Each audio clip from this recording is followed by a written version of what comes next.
Pau-Brasil. No mapa Terra Brasilis não há indicações de vilas ou fortes.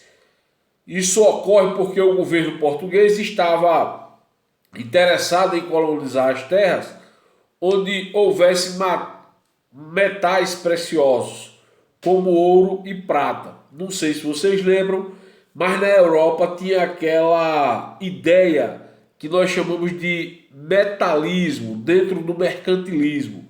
E o metalismo dizia o quê? Que um país era considerado rico se ele tivesse ouro ou prata, se ele tivesse esses dois metais preciosos principalmente. Então qual era a ideia que se tinha?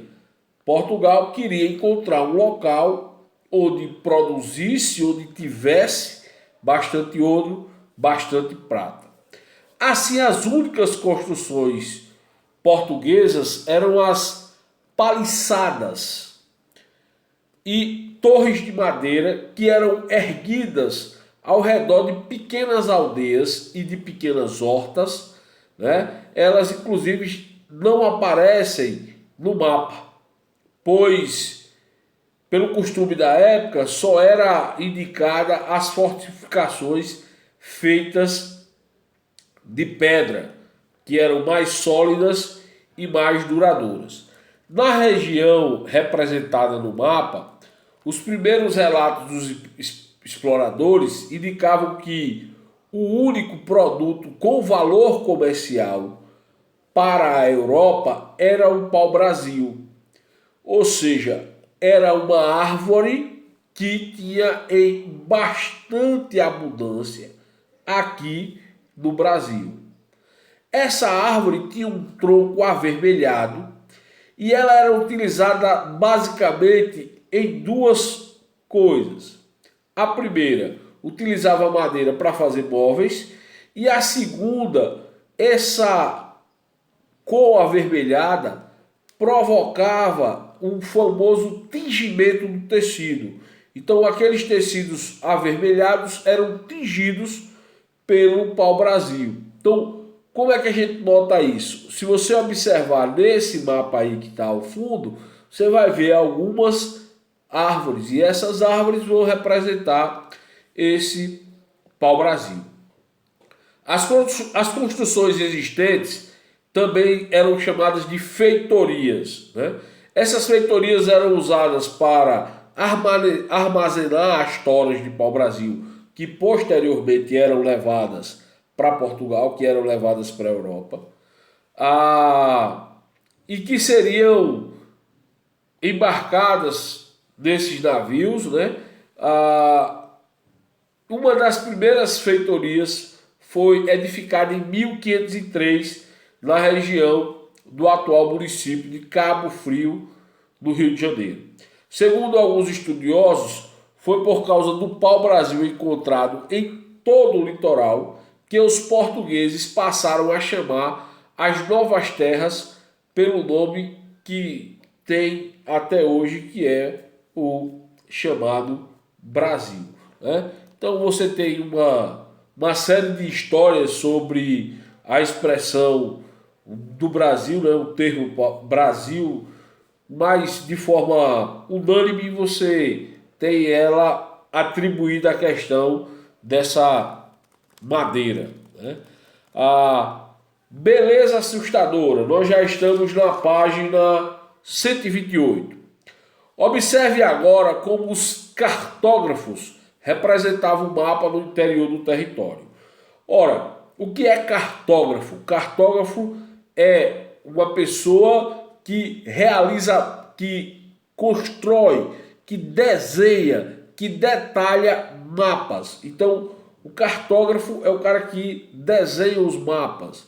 Então, o cartógrafo pratica a cartografia, certo?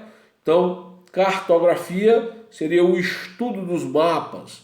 Então, seria uma produção de mapas.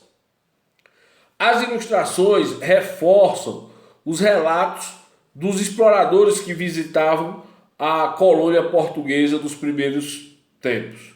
Segundo eles, era uma terra exuberante, coberta de matas com animais variados, muita água e repleta de beleza. No mapa também vemos representado um animal com asas semelhantes a de um dragão.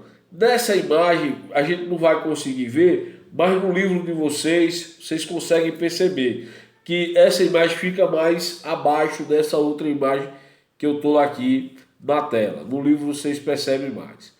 Animais estranhos, mistura de gente, bicho e outras criaturas faziam parte do imaginário dos europeus daquela época sobre os habitantes das regiões não conhecidas por eles. Por isso, muitas dessas criaturas fazem parte das representações da natureza encontradas aqui no Brasil. Não sei se vocês lembram, mas quando a gente estava falando sobre as grandes navegações, a gente dizia que um dos entraves que muitas vezes não permitia que existissem as grandes navegações, ou foi um elemento que dificultou, era o imaginário europeu. Eles acreditavam em serpentes marinhas, eles acreditavam em dragões.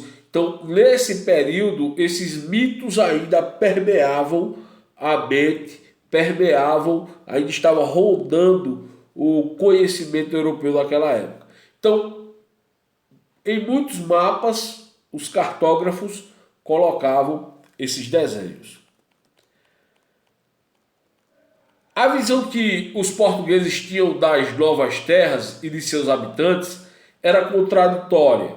Por um lado, eles viam a região como um paraíso terrestre, por causa das árvores, das águas, né? E por outro, eles sentiam-se ameaçados e atemorizados, ou seja, com medo, né? Diante das paisagens diferentes daquelas que eram encontradas na Europa. E de pessoas, obviamente, cujas culturas, as crenças, os costumes eram muito diferentes dos seus.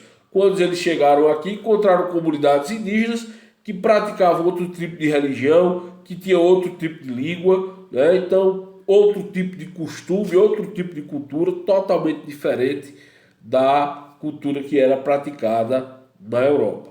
Então, isso provocava um choque e uma mistura de sentimentos. Ora admiração, ora medo, né? Ora precavendo-se desse choque cultural. Muitos europeus, inclusive, iam de encontro, como a gente vai ver mais adiante, tentando mudar esse processo cultural entre os indígenas.